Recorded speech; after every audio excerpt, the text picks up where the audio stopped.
L'intelligenza artificiale al servizio delle indagini mammografiche, iniziativi nei presidi ospedalieri agrigentini per la prevenzione dei tumori al seno. La consigliera comunale di Agrigento, Roberta Zicari, si interroga sulle future elezioni nel 2026 in città. Agrigento ha bisogno di fare squadra sui programmi, diversamente la città non può più sollevarsi. Continuano gli appuntamenti formativi dell'Associazione Cometa di Agrigento per i progetti SAI relativi all'accoglienza.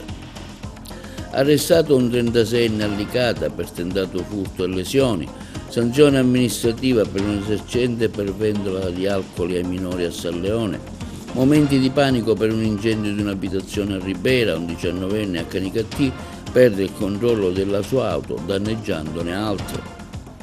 Domani rappresentazione al Teatro dell'Efebo dell'Associazione Nazionale Magistrati e dell'Ordine degli Avvocati con la commedia Tutta colpa di Solone.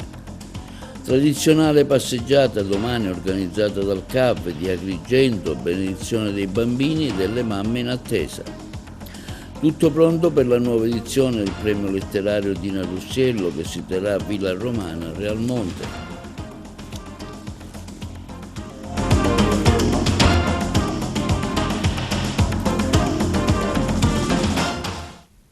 Buongiorno, benvenuti con un nuovo appuntamento di TV Notizie di oggi 8 luglio, martedì.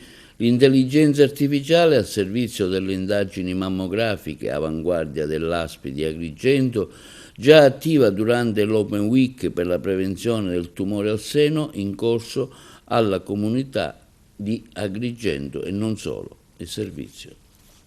Sono ben 15 le prestazioni mammografiche e le consulenze erogate dall'ASPI di Agrigento nel corso della sola prima mattinata dell'Open Week dedicata alla prevenzione del tumore al seno, che proseguirà sino al prossimo venerdì 11 luglio presso la Casa della Comunità di Agrigento in via Giovanni XXIII. Le indagini diagnostiche eseguibili gratuitamente senza prenotazione e senza ricetta medica si avvalgono di un software innovativo di intelligenza artificiale per l'analisi delle mammografie effettuate non solo presso la Casa della Comunità di via Giovanni XXIII, ma in tutti i centri dislocati nel territorio provinciale, l'ospedale di Agrigento, la Casa della Comunità di Canicattì, quella di Palma di Montechiaro, l'ospedale di Licata e quello di Sciacca. L'ASPI di Agrigento risulta tra le prime aziende sanitarie in Sicilia a essersi dotata di questo importante strumento d'avanguardia, un'ulteriore garanzia a tutela della salute delle donne, in particolare nella prevenzione del tumore della mammella. Difatti, oltre la doppia lettura effettuata dai 2 lettori certificati, radiologi esperti che hanno acquisito una formazione specifica che refertano oltre 5.000 esami mammografici l'anno previsti dal programma di screening.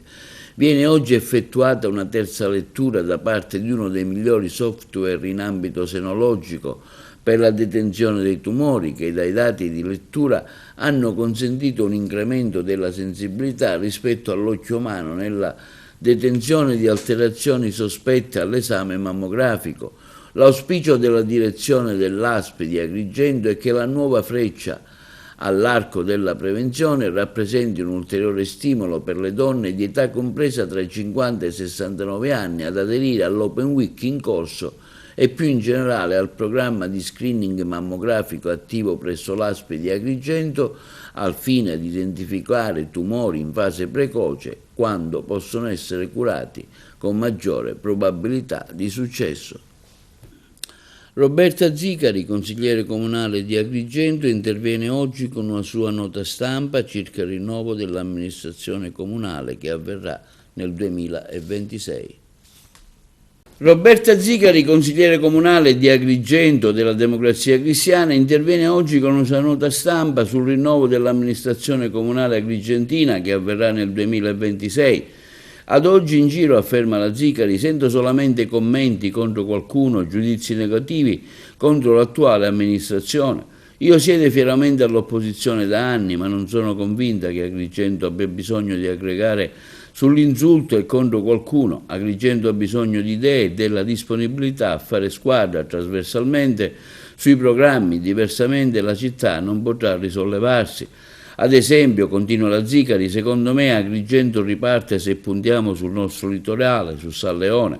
È veramente assurdo come nel 2025 non si comprende il potenziale del mare, del turismo balneare, che non si dà identità chiara a San Leone. Per me una priorità di governo è sicuramente creare degli ampi parcheggi a servizio della frazione balneare, così da poter avviare una seria pedonalizzazione che porti residenti e turisti a godere del porto, del lungomare, del viale delle Dune, per poter passeggiare, fare sport e vivere. Ovviamente servirà a stimolare il PUDM e potenziare i servizi sul litorale, docce, cestini, accessi per le persone con disabilità, e ovviamente la pulizia e l'osservamento delle spiagge. Ma l'obiettivo deve essere chiaro: San Leone è una meta perfetta per il turismo familiare, bisogna essere realisti, va attrezzata per questo. Turismo, continua la Zicari, vuol dire sfruttare ricettività che lavorano, attività commerciali, bar, fornitori, servizi per il turismo, vuol dire benessere, investimenti, tasse di soggiorno, vuol dire sviluppo reale. Chi ci sta lavorando trasversalmente per la città? Quali sono le vostre priorità di governo? Giornata di attività formativa per gli operatori dei progetti SAI tra accoglienza e integrazione, profili, bisogni e sfide per l'associazione Cometa di Agrigento a Villa Romana a Porto Empedocle. Le interviste. Emilio Agnello, oggi tra le iniziative della giornata del rifugiato c'è anche un momento molto importante che è quello della formazione ai vostri operatori. Sì, oggi abbiamo l'onore di avere qui con noi il professore Abdelkarim Hannaji, una delle voci più rappresentative dell'immigrazione in Sicilia. Il professor Hannaji ha, diciamo, già nei primi anni '80 è venuto qui in Sicilia su delega del governo tunisino per fondare la prima scuola per i ragazzi arabi che erano nelle comunità di Mazara, e poi il suo percorso è stato, diciamo, molto lungo e proficuo, e il professore appunto è stato diciamo, docente dell'Università Core di Enna, ma ha anche insegnato negli Stati Uniti ed in Francia. Oggi con lui stiamo affrontando uno dei temi che sta più a cuore nell'ambito appunto del sistema nazionale dove si muovono i nostri progetti, che è quello appunto dell'inclusione. Stiamo cercando appunto di sviscerare quali sono appunto gli aspetti più salienti e gli elementi di criticità all'inclusione sociale e lavorativa dei cittadini stranieri nel nostro territorio. È un'occasione importante per i nostri operatori per alimentare la propria formazione che come sappiamo deve essere continua, perché il settore dell'immigrazione è un settore che si modifica continuamente, sia dal punto di vista normativo ma anche dal punto di vista proprio delle caratteristiche dell'essere umano che emigra. Non ci troviamo più di fronte agli stranieri che arrivavano appunto alla fine degli anni 90, all'inizio degli anni 2000, stranieri spesso magari poco scolarizzati o comunque privi di informazione. Ora con l'avvento di internet, con l'avvento della tecnologia, lo straniero che arriva in Italia ha già ben chiaro il quadro di riferimento dell'Europa, comunque del paese che lui sceglie, e comunque va approcciato in una maniera differente. Questo è lo scopo appunto della nostra attività formativa. Quanto è importante questo momento formativo per gli operatori dell'associazione Cometa? È importantissimo perché la formazione deve essere continua. Si tratta di un tema molto complesso, quello dell'immigrazione, complesso, complicato, trasversale, che riguarda tutti gli ambiti della nostra vita. La vita degli autoctoni, ma anche la vita dei nuovi cittadini. Questi operatori fanno un lavoro straordinario perché affrontano appunto delle sfide che a volte neanche la politica riesce ad affrontarle e portano sulle loro spalle una grande responsabilità. Per questo devono seguire queste formazioni, anche perché il fenomeno migratorio cambia continuamente, anche perché questi individui e gruppi che vengono da culture, paesi, religioni diverse, anche quelli cambiano. Cambia il contesto, cambiano le provenienze, cambiano le situazioni, adesso abbiamo anche quelli di seconde generazioni.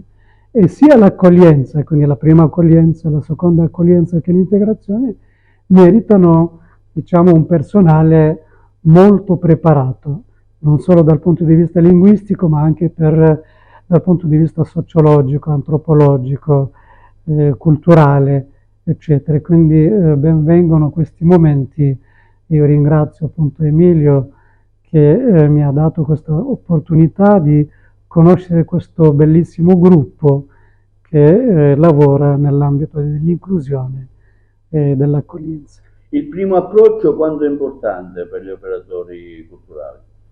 Il primo approccio è importantissimo, appunto, perché si tratta di persone che mettono i piedi per la prima volta in un paese totalmente diverso dal paese di origine, con una cultura diversa, una religione diversa e delle condizioni di vita. A volte non sanno parlare neanche una parola di italiano, e quindi c'è la formazione linguistica, la presentazione di questo nuovo contesto, questi luoghi geografici, questa nuova cultura, e soprattutto la cosa più importante è la formazione per poter inserirsi nel mondo del lavoro, perché questo è il loro obiettivo finale: lavorare, guadagnare, mantenersi e mantenere anche la famiglia in patria. Perfetto. Arrestato un 36enne in esecuzione di un'ordinanza di custodia cautelare a Licata, in carcere per tentato furto, rapina e lesioni gravi. Il servizio.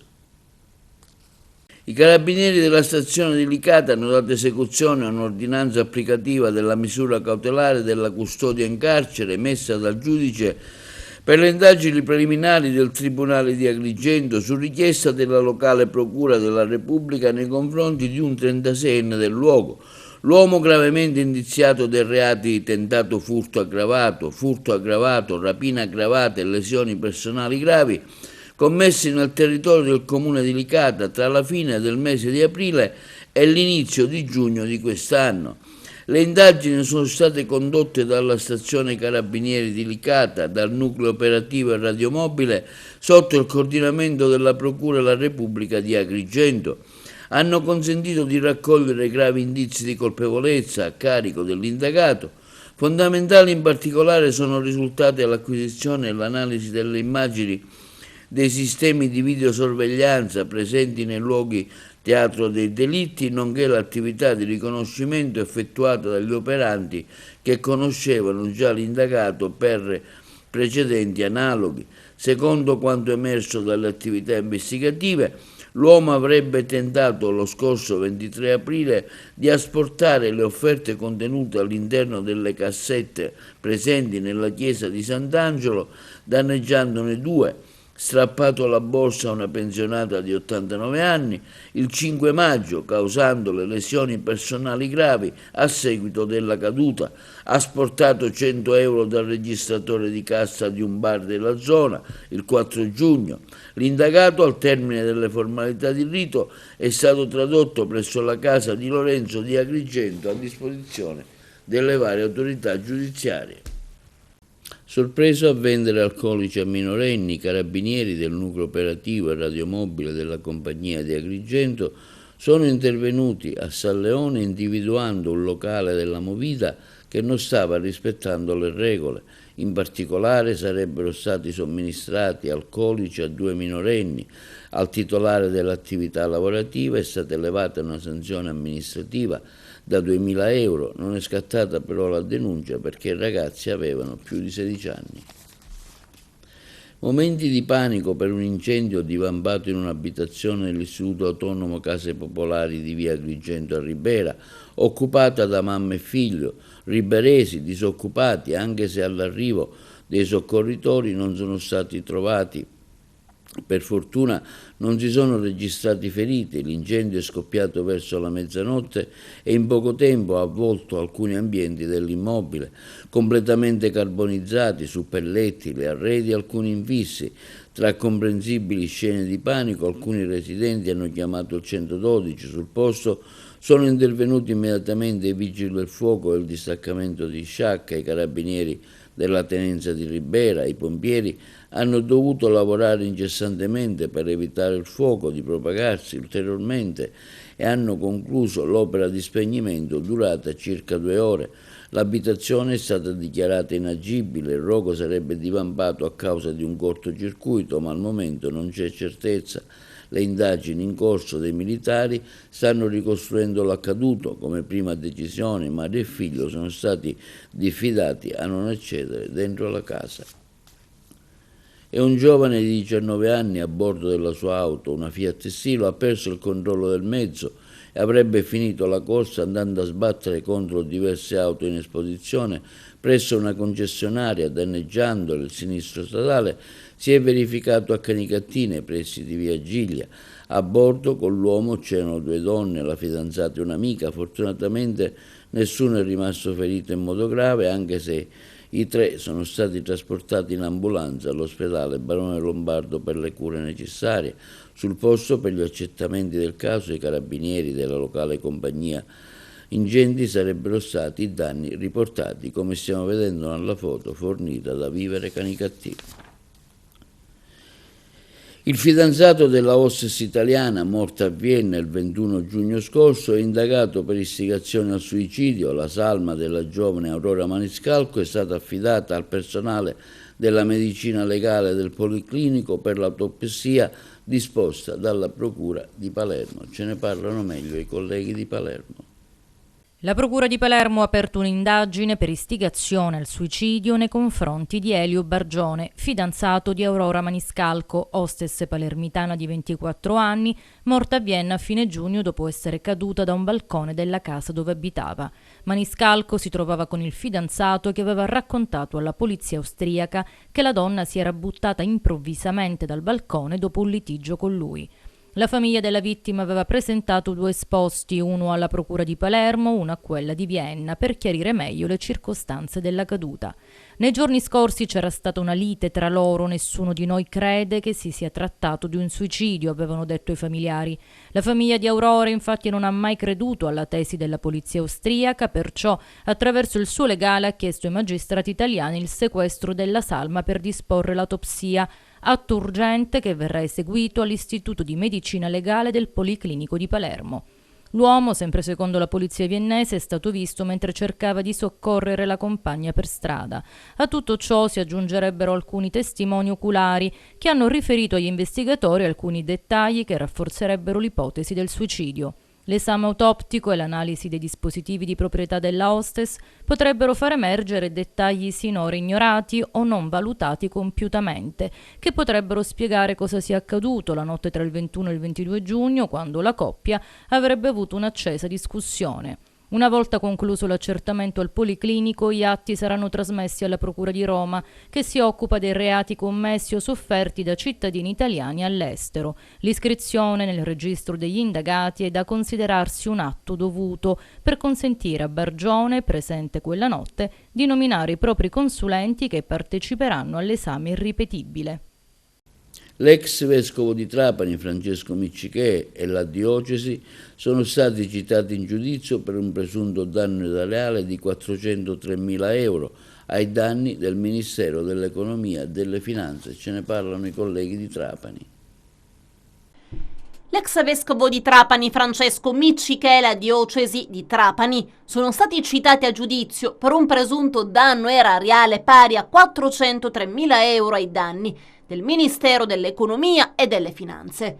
La presidente della sezione giurisdizionale della Corte dei Conti della Regione Siciliana, Anna Luisa Carra, ha fissato al prossimo 17 dicembre la data dell'udienza. La vicenda ruota attorno al processo penale in cui l'ex prelato era stato accusato di peculato per aver distratto fondi provenienti dal lotto per 1.000 destinati alle attività della diocesi trapanese. Secondo la procura Miccichè avrebbe dirottato oltre 400.000 euro su un conto corrente della diocesi che gestiva discrezionalmente e senza obblighi di rendicontazione.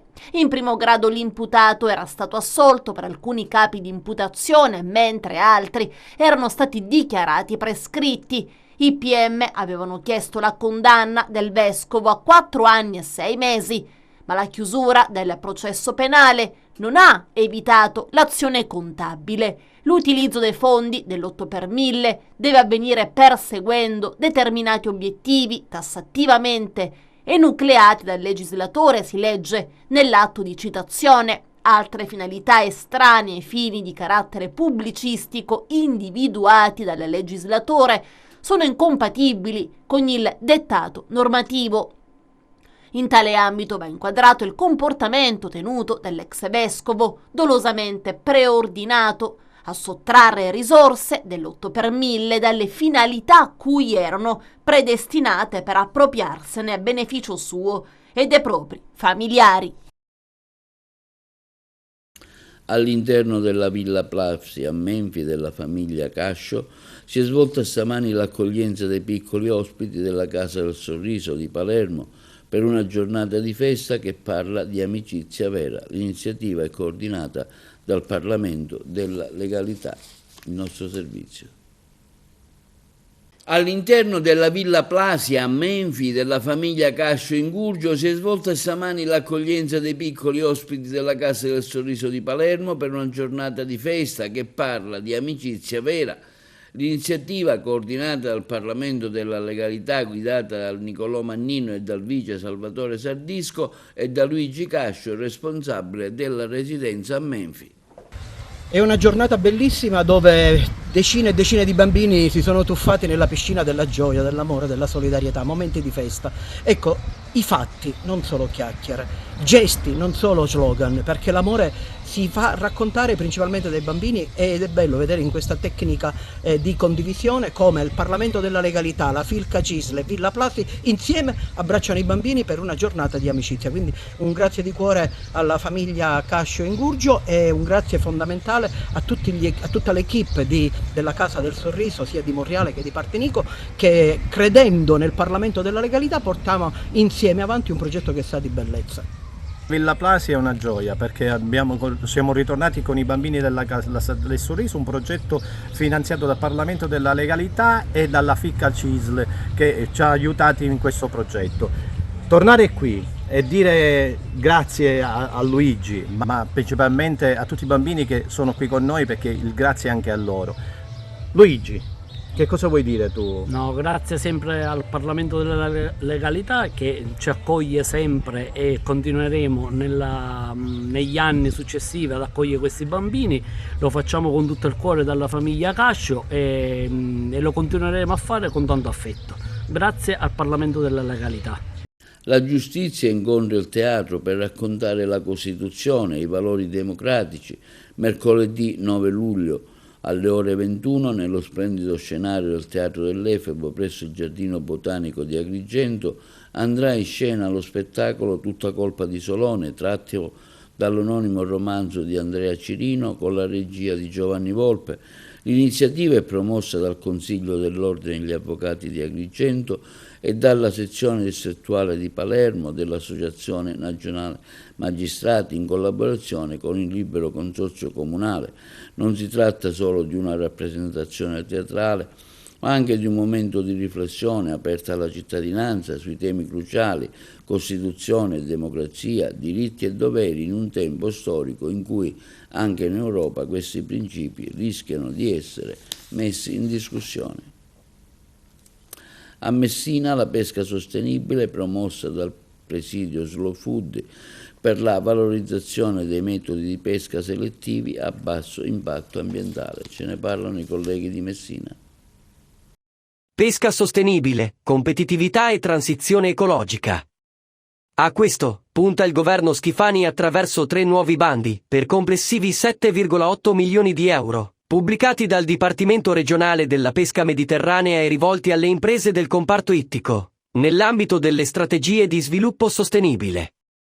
Nello specifico, il primo bando mira a rafforzare le attività di pesca sostenibile sul piano economico, sociale e ambientale, attraverso investimenti a bordo e nei porti per migliorare la qualità delle catture, ottimizzare le condizioni di sbarco delle specie non desiderate e favorire condizioni di lavoro più sicure e salubri per gli operatori. Tra le azioni ammissibili l'ammodernamento delle attrezzature, l'adeguamento degli spazi di lavorazione e la gestione dei rifiuti delle attività di pesca. La dotazione finanziaria è di 3 milioni di euro e il contributo per ciascun beneficiario può arrivare fino a un massimo di 200.000 euro. Il secondo bando è dedicato alle imprese della piccola pesca costiera per rafforzarne la competitività, stimolando la riconversione verso pratiche a basso impatto ambientale. In linea con un approccio ecosistemico, saranno finanziati interventi orientati all'innovazione tecnologica, all'efficienza gestionale e alla diversificazione delle attività economiche, a vantaggio delle comunità locali. La dotazione finanziaria è, anche in questo caso, di 3 milioni di euro, con una spesa massima ammissibile per ciascun beneficiario di 150.000 euro. Il terzo bando incentiva l'efficienza energetica nel settore, attraverso la sostituzione o l'ammodernamento dei motori dei pescherecci fino a 24 metri di lunghezza. L'intervento consentirà la riduzione di anidride carbonica e all'incremento delle prestazioni ambientali delle flotte, contribuendo al raggiungimento degli obiettivi ambientali europei. L'intensità dell'aiuto previsto per ciascun beneficiario è fissato a 100.000 euro e la dotazione finanziaria del bando ammonta a 1.833.976 euro. I 3 avvisi, spiega l'assessore all'agricoltura e alla pesca mediterranea Salvatore Barbagallo, hanno l'obiettivo di sostenere interventi strategici per rendere la pesca siciliana più moderna, sicura, rispettosa dell'ambiente e competitiva. E domani 9 luglio si terrà la tradizionale manifestazione dei bambini e delle mamme in attesa. L'iniziativa si inquadra nel cartellone delle iniziative della festa di San Calogero. La passeggiata si svolgerà dalle ore 19, con partenza dalla chiesa dell'Immacolata fino al santuario di San Calogero. A partecipare saranno i pellegrini della parrocchia di Santa Maria degli Angeli e di San Michele alla Badiola, un momento di festa da condividere con tutti insieme con il lancio dei palloncini. E sul futuro ponte di Messina l'amministratore della società Ciucci risponde alle varie critiche fatte dalla CGIL locale. La società opera nel pieno rispetto delle norme di riferimento. Ce ne parlano i colleghi di Trapani. Nessun attacco diretto ai principi di trasparenza, legalità, tantomeno deroghe per la realizzazione del ponte sullo Stretto di Messina. La società opera sempre nel pieno rispetto delle norme di riferimento. Così l'amministratore delegato della Stretto di Messina, Pietro Ciucci, in merito all'ultima crociata, se così si può definire, della CGIL. Il sindacato ha infatti attaccato frontalmente gli emendamenti presentati in Parlamento che rappresenterebbero un attacco diretto ai principi di trasparenza, legalità e partecipazione democratica, oltre a costituire un preoccupante tassello nell'imposizione forzata della realizzazione del ponte. Ciucci smonta una dietro l'altra le accuse ideologiche del sindacato di Landini. Per quanto riguarda la valutazione di impatto ambientale, l'intero percorso approvativo previsto dalle norme si è concluso positivamente. Il 13 novembre 2024 è stato rilasciato parere favorevole allo studio di impatto ambientale dalla Commissione di valutazione di impatto ambientale del MASE. Il 21 maggio di quest'anno la stessa Commissione ha espresso parere favorevole sulla valutazione di incidenza ambientale, ritenendo che tutta la documentazione trasmessa evidenzi la coerenza delle misure di compensazione con la necessità di garantire la tutela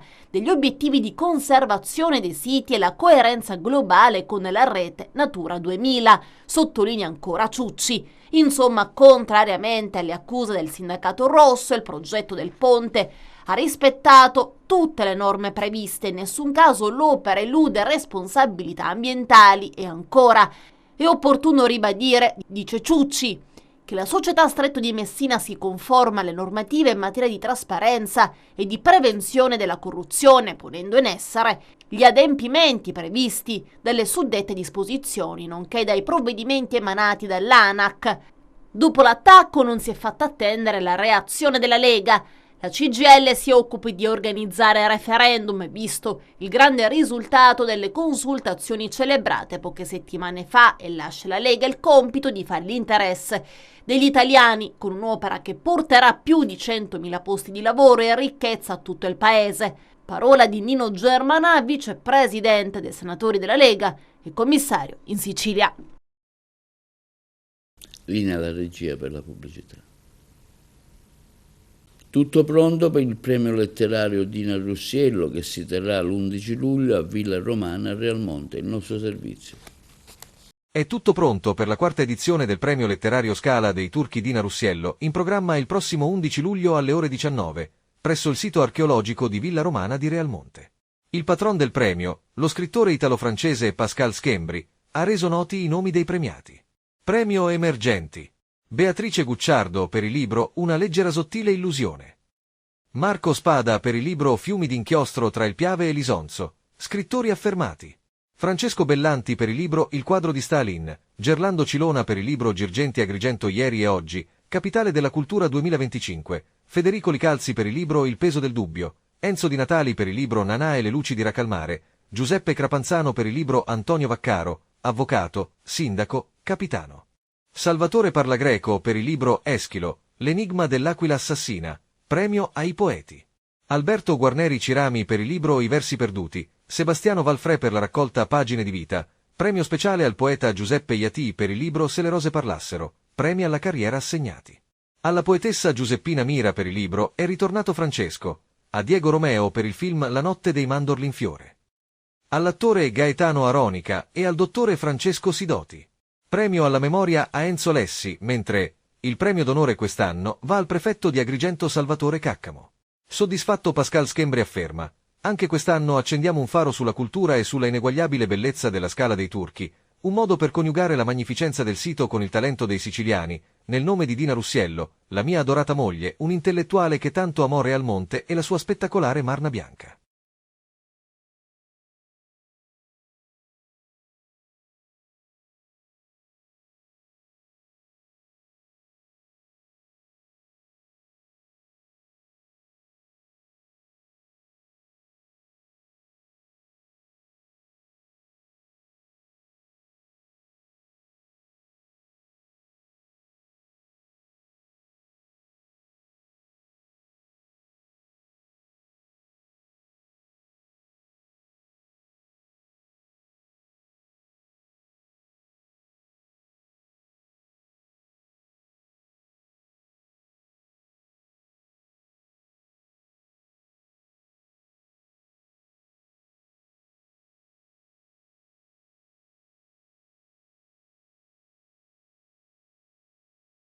Presentato oggi al Conservatorio Scarlatti di Palermo il 38° Festival organistico della Basilica Abbaziale di San Martino delle Scale. La rassegna inizierà il 18 luglio e si concluderà il prossimo 3 agosto. I colleghi di Palermo. Siamo felici di prendere parte al Festival organistico di San Martino delle Scale, un festival importante che il maestro Giovan Battista Vaica, direttore artistico, da qualche decennio porta avanti e in qualche modo supporta mantenendo alta la qualità. Noi saremo presenti con l'Orchestra Sinfonica del Conservatorio diretta da alcuni studenti della classe di direzione d'orchestra.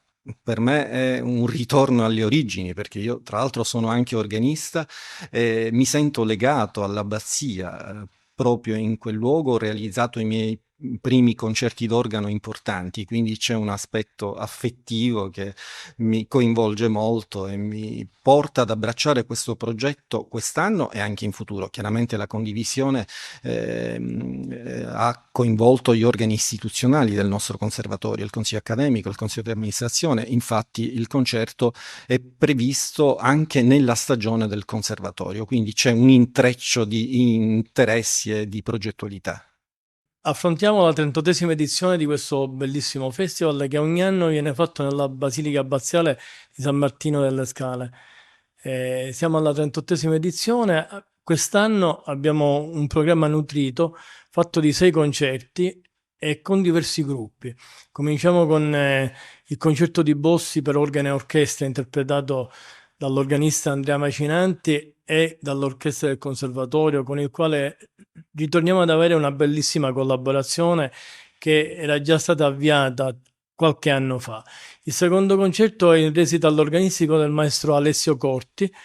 Il terzo concerto è dedicato alla prepolifonia, dove alcuni monaci canteranno delle musiche medievali gregoriane e poi un organista eseguire Camiolo eseguirà delle musiche in alternanza. La settimana successiva avremo, giorno 2, una formazione del Teatro Massimo, la formazione degli Ottoni, che praticamente farà un concerto con l'organista della Basilica di San Francesco di Paola, il maestro Matteo Golizio, e chiuderà il festival giorno 3 agosto il gruppo di musica antica Claustrum Musice, dedicando la serata alla scuola napoletana, in particolare a Scarlatti, di cui quest'anno abbiamo il 300° della morte, e a Durante. Preparativi per la Vara a Messina, a poco più di un mese dall'inizio dell'evento, che rappresenta per la città dello Stretto un evento importante. Le novità le sentiamo dai colleghi di Messina.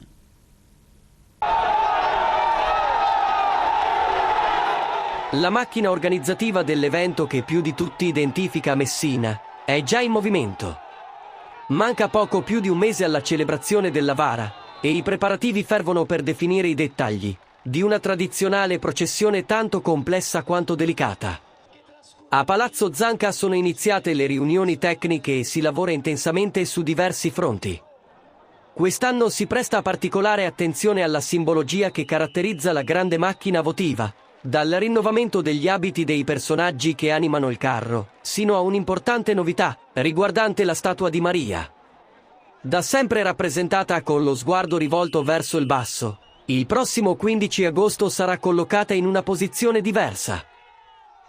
Per quanto riguarda la Vara, il consigliere comunale di Ora Sicilia, Giandomenico Lafauci, ha avanzato una proposta mirata all'inclusione dei disabili, in particolare di coloro che utilizzano sedie a rotelle, spinti dalla folla. Spesso non riescono a godere pienamente della processione. Lafauci propone l'installazione di pedane sopraelevate temporanee nei punti principali del percorso, per garantire a tutti un'esperienza inclusiva. Su richiesta del sindaco Federico Basile, inviata lo scorso marzo, il ministro della Cultura Alessandro Giuli ha accordato il patrocinio morale alla storica processione della Vara e alla passeggiata dei giganti. Il sindaco Basile ha espresso soddisfazione per il patrocinio concesso dal MIC, insieme all'assessore alle politiche culturali Enzo Caruso. Ha sottolineato come questo riconoscimento confermi ulteriormente l'importanza dell'evento. La Vara è una testimonianza di fede lunga 500 anni, incarnata nel carro devozionale della Vergine Assunta in cielo, mentre i giganti Mata e Grifone, mitici fondatori di Messina, racchiudono un elevato valore antropologico. Questi simboli rappresentano l'appuntamento annuale più atteso dalla comunità cittadina e dai numerosi turisti che affollano Messina per gli eventi estivi del Ferragosto. E questo è tutto per l'edizione odierna di TV Notizie. Vi ricordiamo che i nostri programmi si possono vedere in tutta Italia sul canale 268 del digitale terrestre, perché alle Smart TV, in streaming sul sito www.televideagrigento.tv e il telegiornale sul canale 93 di Video Sicilia alle 15 e alle 20, con replica la mattina alle 9. Inoltre i nostri servizi si possono vedere sul canale YouTube di TVA Televideo Agrigento. E questo è tutto e vi auguriamo una buona serata.